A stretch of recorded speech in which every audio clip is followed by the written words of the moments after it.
Hello everyone and welcome back to another speed build video of mine. So today we're gonna be doing another home in my starter home series, which is basically a series that I'm doing where I build one starter home with each of the different DLCs that we have in the game in The Sims 4. So this one is the one for Get Together, where I'm using only base game and Get Together items.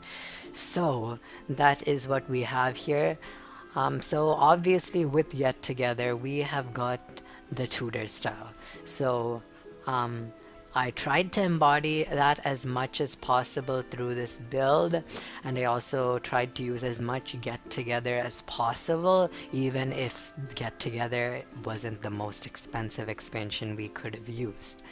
So that is what I have done with this build, and hope you guys think it's alright and enjoy this build. So right now we've basically done the main structure of the house. I had to fiddle around a bit because I didn't know what I was going to do.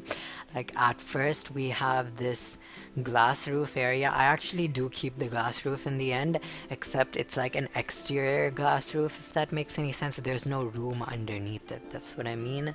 Like right now we're trying these modern windows at the back, sort of like it's a modern addition, but that didn't end up going as planned because modern windows are 200 simoleons in The Sims 4, and they really just busted our budget hugely. So I didn't want that to happen, and I mean, I didn't know how I was gonna furnish this if I had like basically 1,000 simoleons less, because those windows cost that much. So I decided to not go with that. But in the end, I think even without that modern extension, I think this home turned out quite well. It's probably my second favorite out of all the starter homes I've done in this series. My first one was the Seasons starter home. That's my favorite one we've done so far. Go check it out, it's on my channel. So with the Get Together expansion pack, we got a lot of like build mode items, meaning like we have a lot of like the roof decorations like chimneys, as well as Get Together was the first pack that introduced the ivy in the game. So you can see I'm putting up the ivy. We only just use one type of ivy because, I mean, the second type of ivy would have looked good if I had enough money to make it look good, and I didn't. So I just sort of put the ivy wherever I thought was good, and we go with that. So with this build, it's a very open concept because walls are expensive.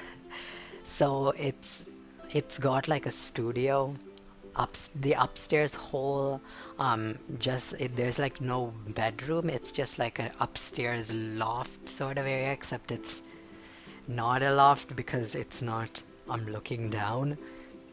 I don't know if what I just said makes any sense. It probably doesn't, but you'll see when we get there. It's a lot of okay, when I say a lot, the two starter homes we got in this district of Windenburg had like those like upper floor completely bedroom type things. So I mean, this one's sort of like that too.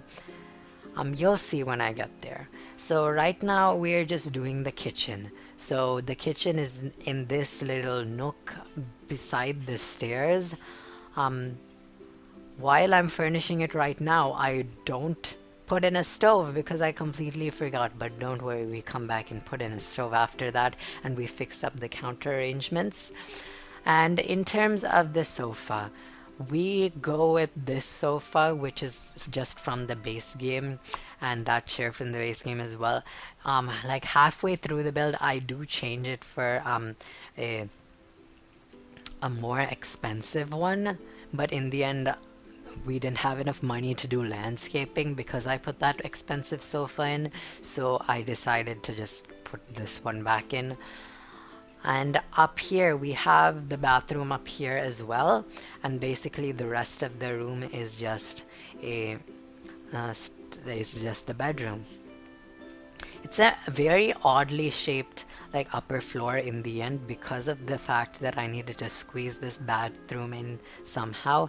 At first, when I was planning this, I had originally intended the bathroom to just be a 4x4 square, but when I actually started doing the bathroom, I quickly realized that 4x4 is not enough to fit all three necessities that you need in a bathroom: the sink, the toilet, and the shower. I mean, I could have just gone without a sink, but that's not realistic. Like the uh like that doesn't make a sense not to have a sink in your kitchen. What are you gonna do? Just not wash your hands or go to the kitchen sink and wash your hands? That's just weird. Like, no. So we go with this configuration in the end, and then we put the bed um yes, just like that. We go with that bed, and then we put a dresser in there, and then in that tiny 1x1 we do put a plant in, like a fern thingy. Is that a fern?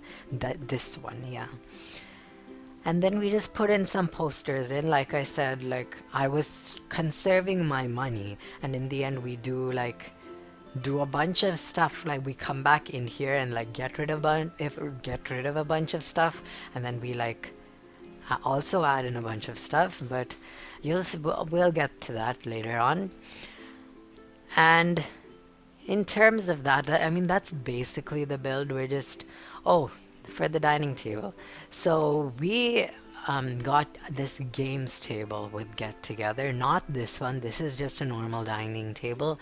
But what Get Together added, one of the things it added was a games table where you played Don't Wake the Llama. So to incorporate some of that get together stuff, I decided instead of putting in a normal dining table, we would put in a Don't Wake the Llama table instead. Your Sims cannot eat at the Don't Wake the Llama table. So your Sims are going to be eating on the couch. But I thought it was okay considering this is like supposed to be the embodiment of the expansion pack in a house. So I wanted to include like activities that came with that expansion pack, and I mean, I felt like this was one way we could do that. And right now we are just doing like the finishing decorations.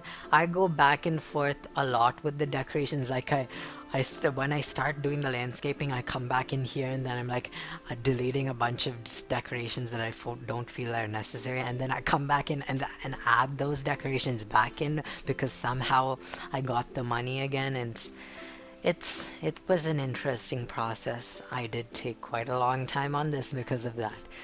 I feel like starter homes are always very hard. Like you'd think they would take like what, maximum like half an hour, but like it takes some budgeting to do that, starter homes. But anyway, that's basically it for the build. So here we have a few screenshots of the exterior. Very nice. I think it fits quite well into Windenburg. I mean, it's definitely a different house, but I think it looks nice in the surrounding area. And then we've got a few pictures of the interior. But anyway, guys, I hope you enjoyed this build. Leave a like and comment and subscribe because all of those things are free, and they really just show that you guys are enjoying my videos if you subscribe and comment and such. But anyway, I will see you all in my next build. Hope you guys enjoyed.